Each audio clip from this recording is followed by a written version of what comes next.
Hai, selamat datang kembali di channel Sebuah Tanda Tanya. Hari ini kita akan membahas tentang mundurnya Perdana Menteri Jepang yaitu Shigeru Ishiba.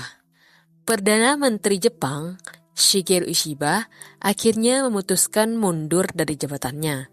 Dan ini bukan hal kecil, karena Jepang termasuk dalam negara dengan sistem politik yang super stabil. Dan biasanya pergantian Perdana Menteri ini akan menjadi sorotan dunia.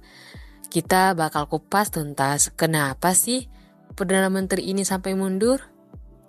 Jadi, alasan utama yang bikin Ishiba mundur itu adalah karena dukungan rakyat yang terus merosot tajam. Survei menunjukkan bahwa tingkat kepuasan publik anjlok drastis. Dalam politik, legitimasi rakyat ini penting banget. Menurut teori demokrasi Doll tahun 1998, kalau pemimpin kehilangan dukungan mayoritasnya, maka stabilitas pemerintahan pun ikut goyah. Nah, kondisi ini dialami oleh Ishiba. Selain rakyat, tekanan juga datang dari partainya sendiri nih.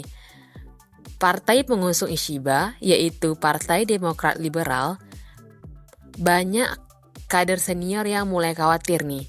Kalau Ishiba terus memimpin, maka elektabilitas partainya bisa jatuh di pemilu berikutnya.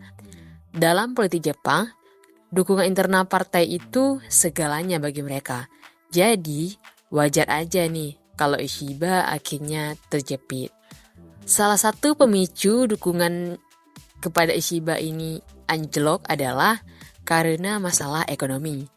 Jepang lagi berjuang melawan inflasi dan harga kebutuhan semua naik.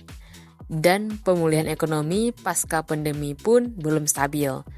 Menurut laporan IMF tahun 2024, Jepang menghadapi tantangan besar, yaitu pertumbuhan lambat dan utang publik yang kian menumpuk. Situasi ini akan membuat rakyat makin kecewa sama pemerintahnya. Selain ekonomi, masalah demografi juga menghantam Jepang. Jepang terkenal dengan populasi yang menua, angka kelahiran rendah, dan juga tenaga kerja berkurang. Menurut data World Bank 2023, lebih dari 29% penduduk Jepang itu berusia di atas 65 tahun.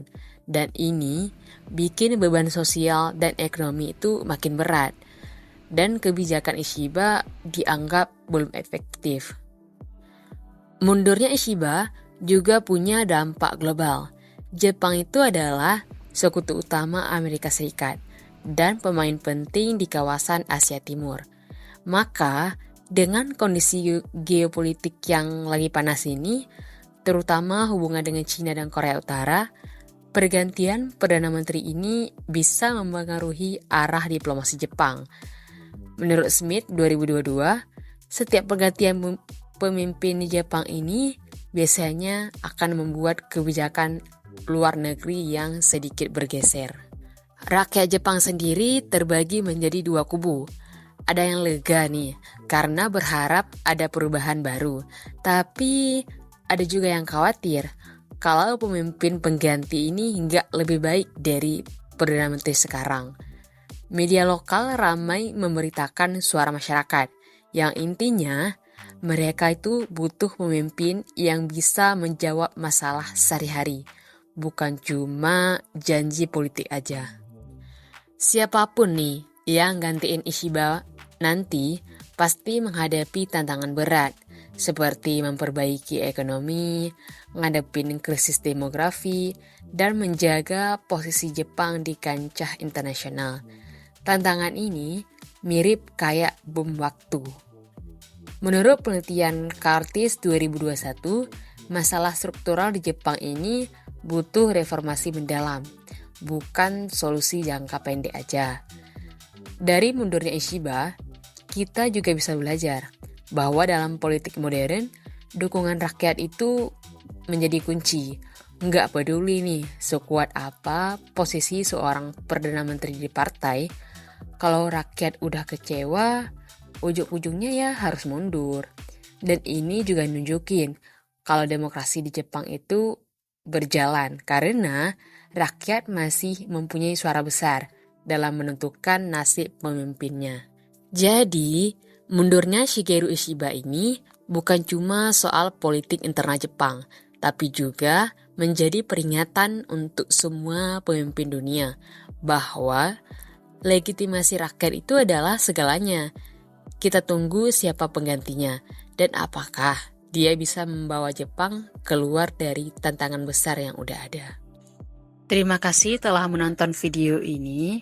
Jika kita ingin berdiskusi lebih lanjut, jangan lupa tinggalkan komen di kolom komentar ya. Dan jangan lupa like, subscribe, dan share.